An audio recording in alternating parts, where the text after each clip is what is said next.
Fala pessoal, tudo em ordem? Eu sou William Lourenço, seu nobre locutor, e este é o podcast Cafezinho. Estamos no ar para todo mundo em mais de 20 plataformas de streaming de áudio, além dos nossos canais oficiais no YouTube e Rumble. Neste episódio excepcional, traremos uma reportagem especial sobre a saúde mental dos jovens. Por conta da pandemia, muitos deles acabaram desenvolvendo depressão e transtornos de ansiedade. Saiba quais são os principais sinais e onde você pode buscar ajuda. E ainda, a sujeira que saiu caro. Matéria exclusiva do nosso site traz detalhes de mais uma ação de improbidade administrativa aberta contra o prefeito de Buíque.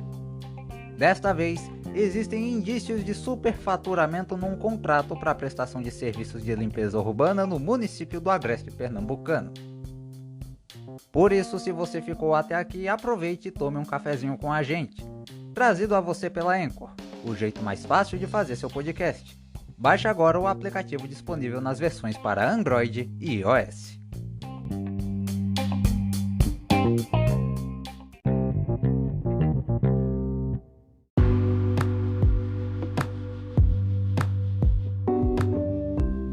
Em 2020, o mundo foi surpreendido com o surgimento do até então desconhecido coronavírus. Sem vacina e sem o devido conhecimento a respeito, o jeito foi tentar se isolar das outras pessoas como dava, passando cada vez mais tempo em casa e trocando as interações reais pelas virtuais. Esse isolamento quase que forçado levou muitas pessoas a desencadearem doenças relacionadas à sua saúde mental, como depressão e transtornos de ansiedade. Pelo menos 300 milhões de pessoas em todo o mundo são afetadas pela depressão. Só no Brasil, esse número já chega a 34 milhões. Segundo um resumo científico divulgado em março pela Organização Mundial da Saúde, somente no primeiro ano da pandemia houve um aumento de 25% na prevalência global de depressão e ansiedade. Ou seja, mais pessoas ficaram depressivas e ansiosas. A depressão é um distúrbio que pode ser causado por diversos fatores internos e externos, como a dificuldade em lidar com situações desafiadoras e muitas vezes imprevisíveis, como a pandemia e todas as suas consequências, e até mesmo uma desregulação dos hormônios que controlam as emoções em nosso corpo. Ainda segundo o resumo da OMS, a pandemia afetou ainda mais a saúde mental dos jovens, que naturalmente já passam por alterações de humor e crises emocionais por conta da puberdade e da adaptação à fase adulta, com todas as novas pressões sociais às quais são introduzidos. Com a pandemia, o medo de se infectar, o sofrimento pela perda de entes queridos pela Covid e o período de luto quebrado abruptamente por causa do risco de contaminação pela doença foram mais motivos excessores para esses jovens, que acabaram tendo comportamentos extremos como a automutilação e até mesmo cometeram suicídio. E mesmo após os avanços na imunização da população e as flexibilizações nas medidas restritivas, para este grupo, a volta à socialização presencial ainda é um grande desafio.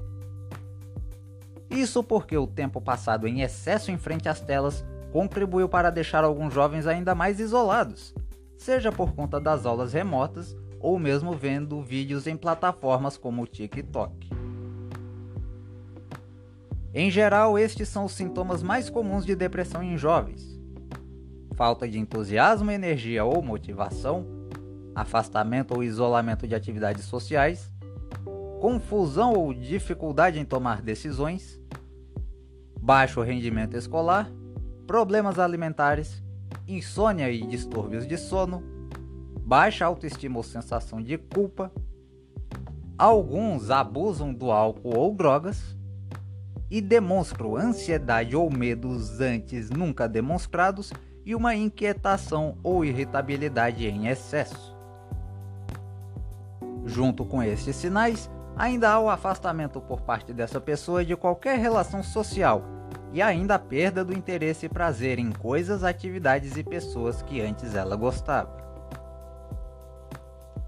O suicídio desencadeado pela depressão já é a segunda maior causa de morte em jovens entre 15 e 29 anos no mundo.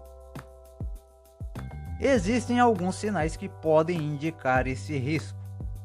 Quando esse jovem começa a falar muito sobre morte, suicídio ou mesmo provoca ferimentos em si mesmo, demonstrações de pânico ou ansiedade crônicos, insônia constante, alterações na personalidade ou aparência, alterações nos hábitos de sono ou alimentares, baixo rendimento escolar e até a distribuição de objetos pessoais. A depressão em jovens pode ser confundida erroneamente com um breve sentimento de tristeza ou mesmo com uma fase da puberdade.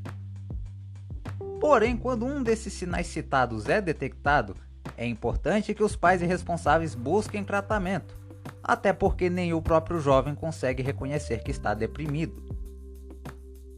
O Sistema Único de Saúde, o SUS, fornece tratamento gratuito para todos os casos, sejam eles leves, moderados ou graves. Inicialmente, você pode procurar a unidade básica de saúde mais próxima da sua casa. Lá, o clínico geral vai marcar uma consulta, analisar seu histórico e fazer uma avaliação. No caso de depressão leve, a pessoa pode ser tratada na própria UBS. Caso se trate de um caso moderado ou grave, o clínico irá encaminhar para um especialista, como psicólogo ou psiquiatra, no Centro de Atenção Psicossocial, o CAPS. Nesses centros há um trabalho de diversos profissionais para fornecer um atendimento mais humanizado, prestando atenção nas particularidades de cada paciente e evitando qualquer tipo de julgamento ou preconceito. Afinal de contas, falar sobre esses problemas é muito difícil para eles. E é necessário entender essa dificuldade e deixá-los confortáveis para se abrirem e dizer o que estão sentindo. Apenas em casos muito graves, a serem avaliados pelo especialista, é que o uso de remédios antidepressivos acaba sendo prescrito. Na maioria dos casos, são feitas consultas com o psicólogo, aqui envolvem mais entrevistas e conversas entre o paciente e o médico, recomendações de práticas de atividades físicas, participações em oficinas e outros exames clínicos. Tanto para o atendimento nas UBSs quanto no CAPS, é preciso ter em mãos o seu cartão do SUS, um documento de identificação e o comprovante de residência. E atenção, pessoal, depressão é uma coisa muito séria. Antes de julgar, se informe. E se você detectar que alguém da sua família possa estar com depressão ou mesmo você, não perca tempo e procure ajuda médica especializada.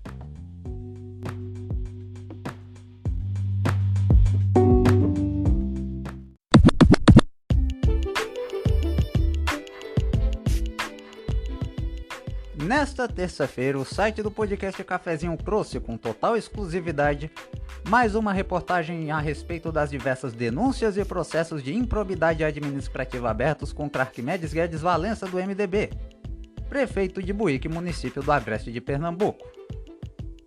Lembrando que nesta quinta-feira, 12 de maio, Buíque completa 168 anos de sua emancipação política.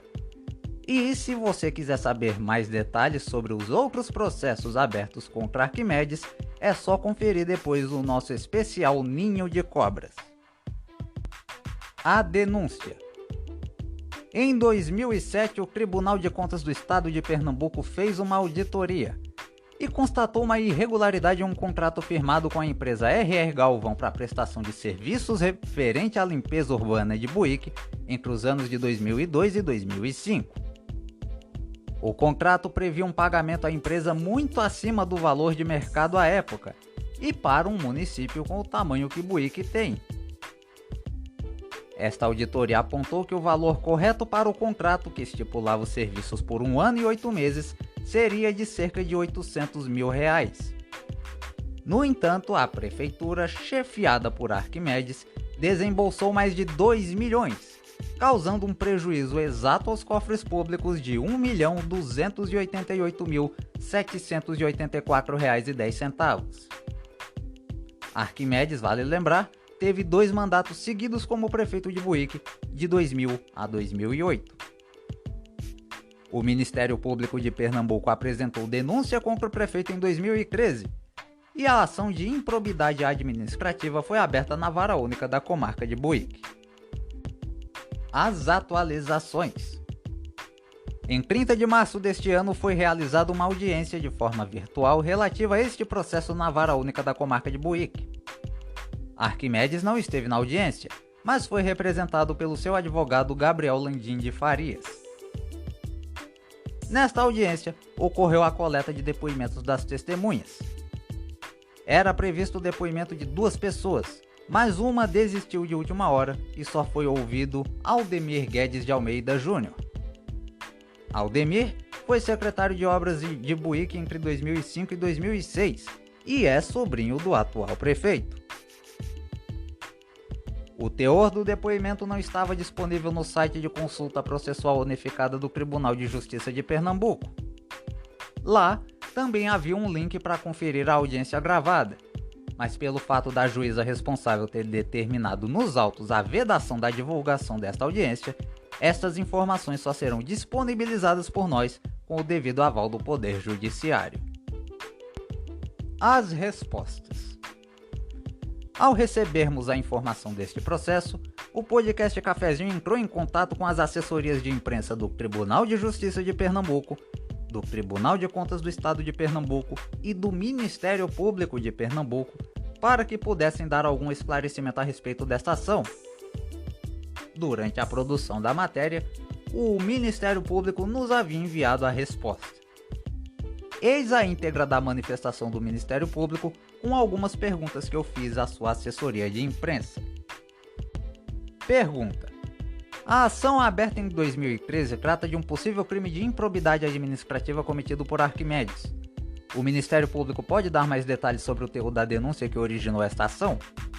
Resposta do Ministério Público: contas julgadas irregulares pelo Tribunal de Contas, por meio do processo TC número 0770048-9, na contratação de serviços de engenharia sanitária para limpeza urbana executados no município de Buíque no período de 2002 a 2005.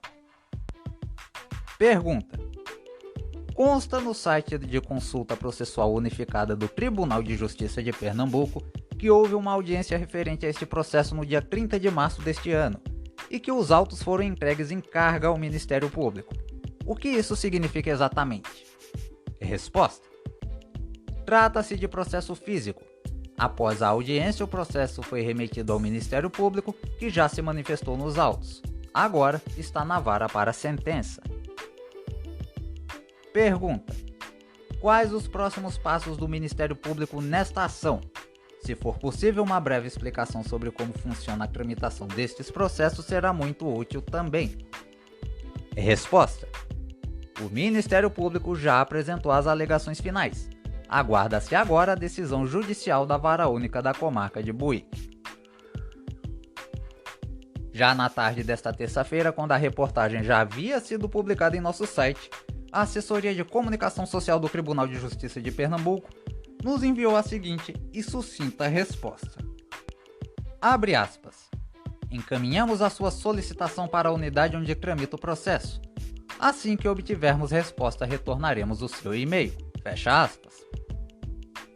Ainda aguardamos um posicionamento oficial por parte do Tribunal de Contas do Estado de Pernambuco. Assim que ele nos for enviado, será devidamente publicado em nosso site e demais perfis oficiais.